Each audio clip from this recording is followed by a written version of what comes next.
अस्सलामुअलैकुम dear students, मैं हूं शमा असलम, आपके favourite YouTube channel copy class में मैं आज डिस्कस करने लगी हूं फिजियोलॉजिकल या बायोकेमिकल अडोप्टेशंस और हम साथ जानेंगे बिहेवियर अडोप्टेशन क्या होती है।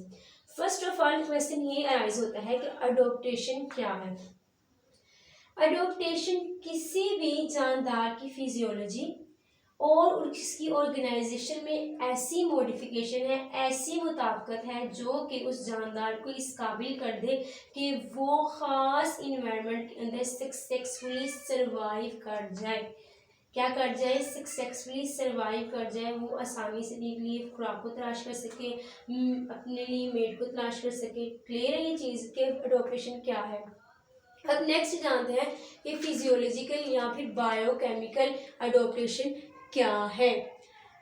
ऐसी तब्दीली है किसी भी एनिमल या फिर प्लांट की बॉडी में जो कि उसके फिजियोलॉजिकल या फिर बायोकेमिकल प्रोसेसेस से आए। ठीक है, ये क्या है? Basically changes in the physiological या फिर biochemical process in plants and animals. जानदार चाहे वो एनिमल हो या फिर प्लांट हो, उसके बायोकेमिकल प्रोसेसेस या उसकी फिजियोलॉजी में जो तब्दीलियां आती हैं उसको हम लोग फिजियोलॉजिकल अडोप्टेशन या फिर बायोकेमिकल अडोप्टेशन कहते हैं। अब मिसाल के तौर पर हम लोग इसकी एग्जांपल देखते हैं कि फिजियोलॉजिकल अडोप्टेशन इस तरह से प्रोटोजोआ में होती है। प्रोटोजोआ क्या करता है जी? प्रोटोजोआ वो अडोप्टिव है 20 से लेकर 40 डिग्री सेल्सियस की रेंज में ना वो जो है वो सरवाइव कर जाता है। क्या है? Protozoa are adopted to survive within a temperature range of 20 to 40 degree Celsius. ठीक है, अगर हम लोग इलास्टोब्रांकस की बात करें एज वेल, वो बहुत ज़बरदस्त जो है ना, वो हाईली जो है ना बेहतरीन किस्म से मुताबिक पैदा किए हुए हैं समंदर के पानी में, जबकि उसकी जो है ना बहुत ज़्यादा हाई कंसनट्रेशन उसके अंदर जो है ना वो साल्ट की अवेलेबल होती है। फिर भी जो है ना इलास्टोब्रांकस वहाँ पे अडोप्टेड बहुत अच्छे तरीके से सर्वाइव कर जाता है। उसकी रीज़न क्या होती है कि वो अपने बॉडी फ्लूइड्स के अंदर जो है ना वो यूरिया को रिटेन किया हुआ होता है और इसके अंदर हायर ऑस्मोटिक प्रेशर होता है। क्या होती है? तीन चीज़ों के बारे में मैंने डिस्कस किया कि समंदर के पानी के अंदर बहुत ज़्यादा साल्ट की कंसंट्रेशन होने के बावजूद भी जो है ना इलास्टोब्रोंकस ने अपने अंदर इस तरह से जो है ना उसकी फिजियोलॉजी या फिर बायोकेमिकल प्रोसेस पे इस तरह से तब्दीलियाँ आ जाती हैं कि जिसके बावजूद भी वो अपने माहौल के अंदर सर्वाइव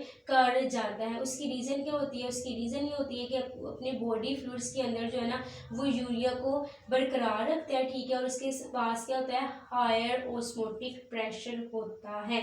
अगर मैं बात करूँ बहुत ज़्यादा बर्ड्स और मैमल्स वगैरह की, ठीक है, तो वो भी क्या करते हैं, उनके अंदर भी इतनी कैपेसिटी होती है कि वो अपना बॉडी का जो टेम्परेचर है वो मेंटेन कर लेते हैं, कॉन्स्टेंट बॉडी टेम्परेचर कर लेते हैं।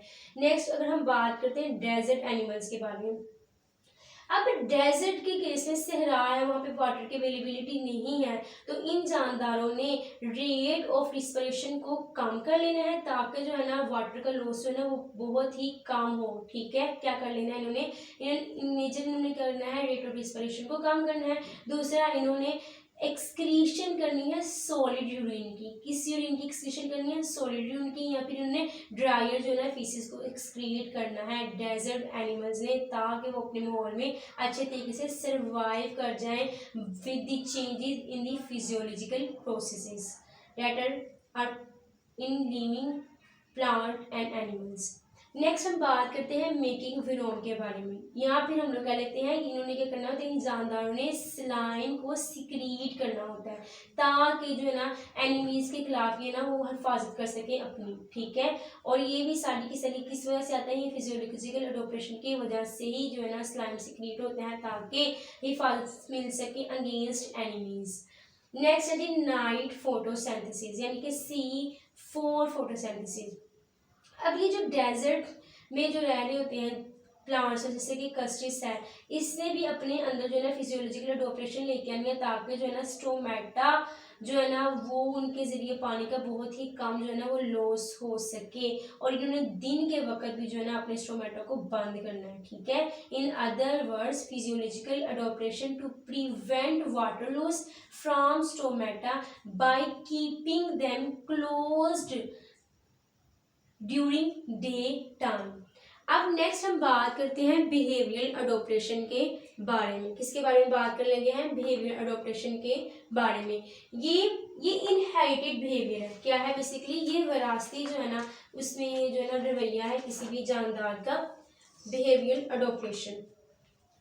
अब इसमें होता है बेसिकली ये है कि माहौल के मुताबिक जो है ना एनिमल जो है ना वो लर्न करता है। क्या करता है? Ability to learn and act according to the circumstances. किसके मुताबिक? माहौल के मुताबिक जो है ना इसने क्या करना है? लर्न करना है, इसके अंदर ये सलाहियत होती है।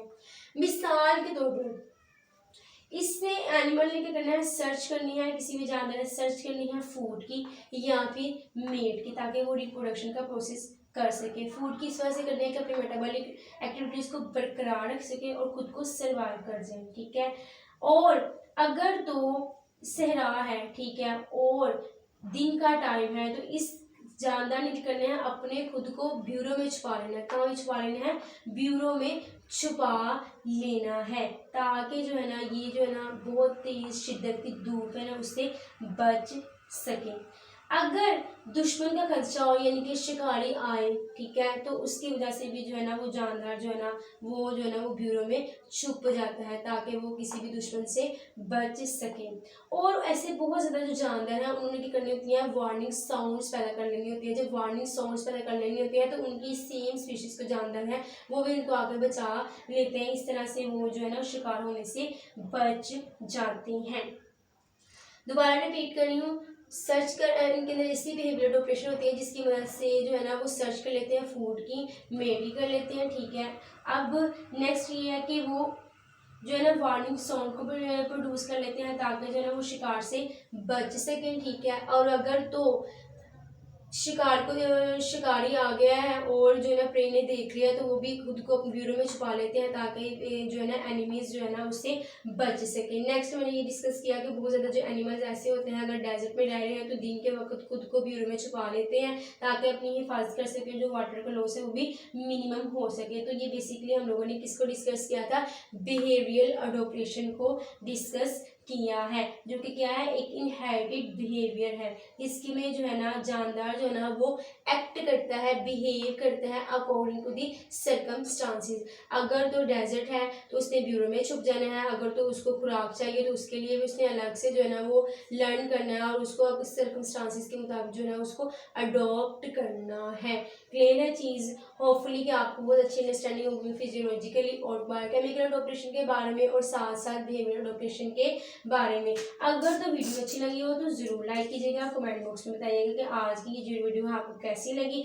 अपना ख्याल रखिएगा, दुआओं में याद रखिएगा। इंशाल्लाह मिलते हैं नेक्स्ट वीडियो में। अल्लाह हाफिज़।